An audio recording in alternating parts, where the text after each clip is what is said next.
saya Agus Mate. Nama saya Denora.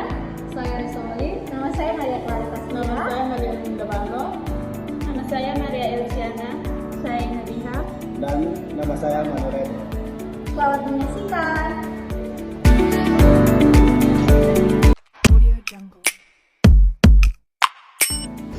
Baik teman-teman, di sini terdapat gambar grafik di mana gambar ini menjelaskan uji T, yaitu uji statistik untuk membandingkan rata-rata. Nah, pada bagian kiri uji T satu sampel, yaitu membandingkan rata-rata data dengan satu nilai tertentu. Sedangkan pada bagian kanan uji T dua sampel, yaitu membandingkan rata-rata dua kelompok data. Sedangkan di sini terdapat gambar grafik, yaitu fungsinya untuk menunjukkan sebaran data dan perbedaan rata-rata secara visual.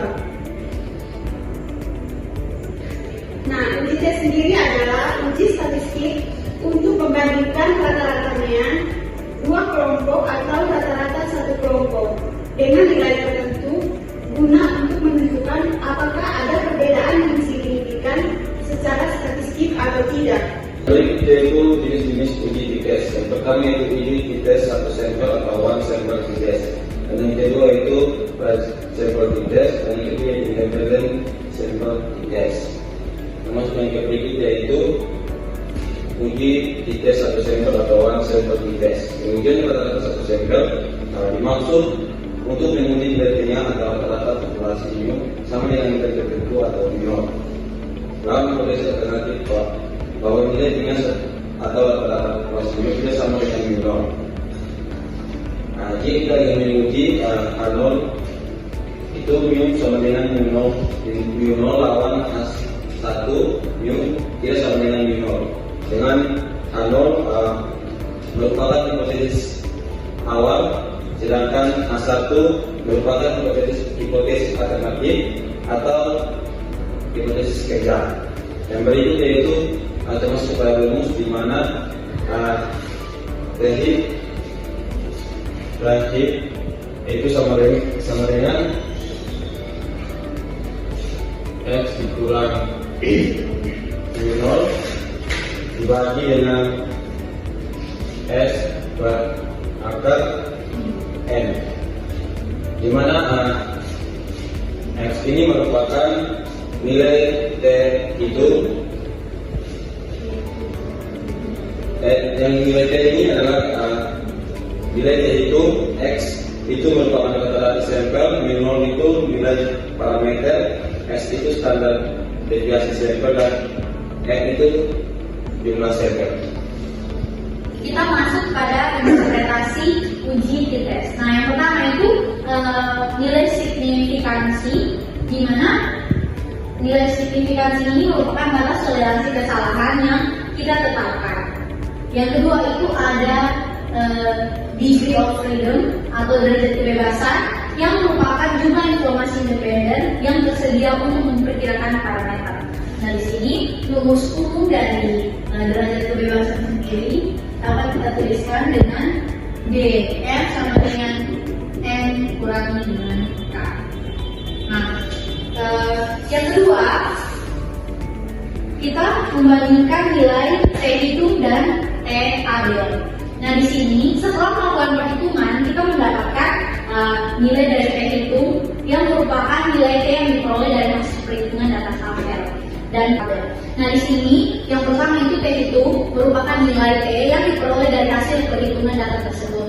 Nah, yang T tabel merupakan nilai T predis yang didapatkan dari tabel distribusi bernilai A dan DF yang telah ditentukan. Nah, yang terakhir itu ada persyaratannya. Apabila T itu lebih besar dari tabel, maka dia berbeda secara signifikan dengan pernyataan bahwa H0 atau hipotesis nolnya itu ditolak. Sedangkan jika T hitungnya itu lebih kecil daripada T tabel, tidak berbeda secara signifikan atau H0 diterima. Pada uji statistik parameter yang kedua yaitu ANOVA. Nah, di sini ANOVA merupakan digunakan untuk melakukan analisis komparasi multi variabel.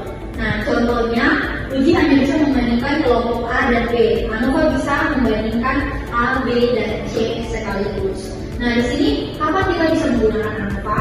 Nah, ketika Anda memiliki satu variabel serikat atau dependent variabel yang berupa data interval atau rasio.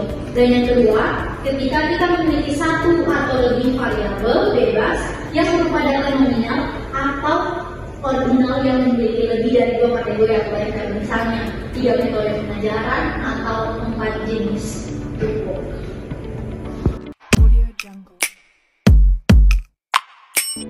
Oke, baik. Jadi kita akan lanjut di materi ANOVA. Tadi sudah dijelaskan mengenai ANOVA.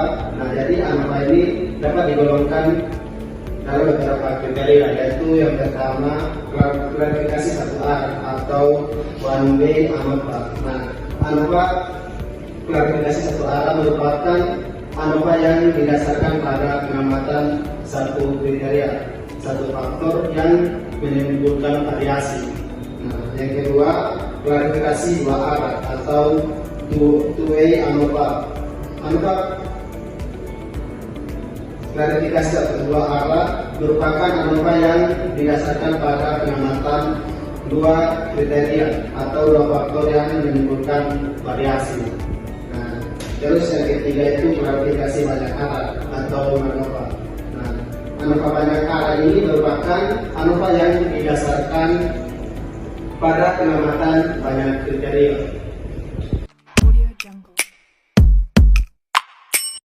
Oke, baik, jadi kita akan masuk di materi yang ketiga itu mengenai analisis regresi.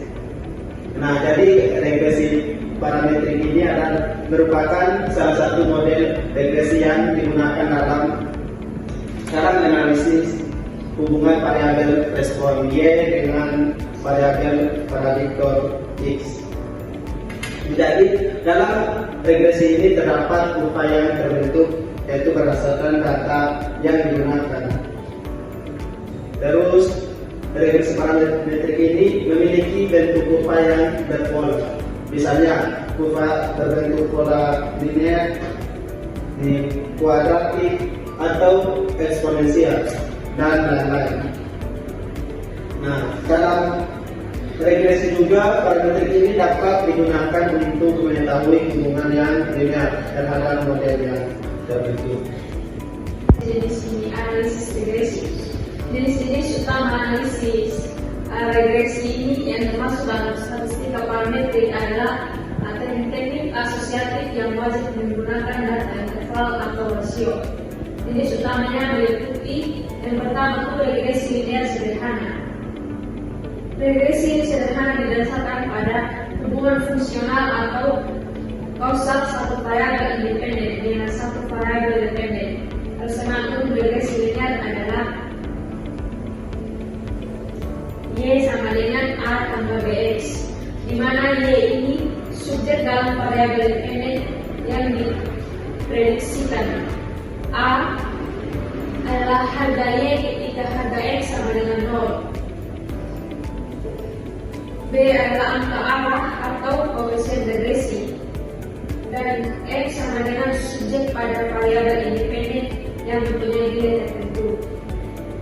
Di sini adalah grafik di mana sumbu X adalah horizontal, sumbu Y vertikal, dan garis piringan ini adalah garis regresi. Dan persamaan yang diberikan di sini garis regresi ini yaitu Y sama dengan 2,0 tambah 0,5x, dan A sama dengan 2,0. Nilai A adalah titik di mana garis regresi memotong sumbu Y secara fisik. Nilai B sama dengan 0,5. Nilai B atau nilainya mengukur perubahan rata-rata pada Y untuk setiap peningkatan atau lebih pada X. Jadi model regresi linear ini digunakan untuk memprediksi nilai variabel Y berdasarkan variabel X. Persamaan Y sama dengan 2,0 tambah 0,5x menunjukkan adanya hubungan positif karena B positif, di mana Y dimulai dari 2,0 dan menjadi meningkat 0,5 poin untuk setiap 1 poin peningkat X. Yang kedua adalah regresi ganda. Analisis regresi ganda ini digunakan oleh peneliti bila peneliti dan maksud mendalilkan bagaimana keadaan atau turunnya variabel dependen atau kriterium. Bila dua atau lebih variabel dependen sebagai faktor prediktor dimanipulasi atau naik turunkan nilai dari analisis regresi ganda akan dilakukan bila jumlah variabel independennya minimal 2. Oke, kita lanjut lagi pada materi berikut yaitu tentang analisis korelasi. Nah, ini teman-teman bisa lihat semua di sini ada beberapa diagram dari analisis korelasi. Di sini ada positive correlation, ada negative correlation, dan no correlation. Analisis korelasi statistik parametrik bertujuan untuk menguji gerakan dan arah hubungan antara dua variabel saling memilih dan menggunakan data interval atau rasio. Nah, teknik ini utamanya adalah korelasi produk momen atau pressures. Nah, teknik ini digunakan untuk mengukur hubungan linear dua variabel. Hasilnya berupa koefisien yang berkisar dari minus 1 hingga plus 1. Nah, di mana nilai 0 berarti tidak ada hubungan dan teknik ini mensyaratkan data dan distribusi normal. Terus ada jenis-jenis analisis korelasi yang termasuk dalam analisis statistik parametrik menurut Profesor Dr. Sugeng. Digunakan untuk menguji gerakan dan arah hubungan antara variabel-variabel yang diukur pada skala interval atau rasio. Nah, sambil memenuhi asumsi normalitas data, jenis yang paling mendasar adalah korelasi produk momen. Nah, yang berfungsi untuk menentukan sehingga hubungan linear antara hanya dua variabel. Nah, pengembangan teknik ini adalah korelasi ganda yang dirancang untuk menguji gerakan hubungan antara kelompok variabel bebas secara kolektif terhadap suatu variabel tertentu.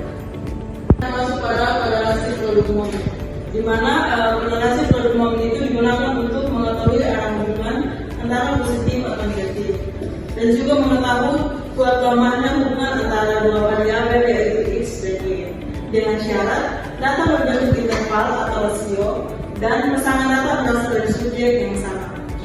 Nah, korelasi produk momen terdapat rumus yaitu RXY sama dengan sigma XY per akar sigma X kuadrat kali sigma Y kuadrat, di mana RXY yaitu koefisien korelasi antara variabel X dan Y, dan X yaitu deviasi nilai X dan Y adalah deviasi nilai Y, dan sigma XY yaitu jumlah hasil kali deviasi X dan Y, dan jumlah sigma Y kuadrat yaitu jumlah kuadrat deviasi Y. Baik, yang berikut yaitu korelasi ganda. Korelasi ganda atau multiple correlation merupakan angka yang menunjukkan arah dan kuatnya hubungan antara dua variabel independen secara bersama-sama atau lebih dengan satu variabel dependen. Baik, di sini kita akan melihat gambar yaitu korelasi ganda dua variabel independen dan satu dependen.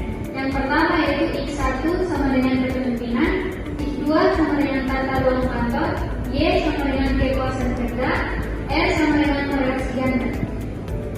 Model ini menguji seberapa kuat kepemimpinan X1 dan tata ruang kantor X2 secara simultan atau bersama-sama mempengaruhi kinerja Y. Yang berikut yaitu korelasi ganda tiga variabel independen dan satu dependen. X1 sama dengan kesejahteraan pegawai, X2 sama dengan hubungan dengan pemimpinan, X3 sama dengan pengawas, Y sama dengan efektivitas kerja.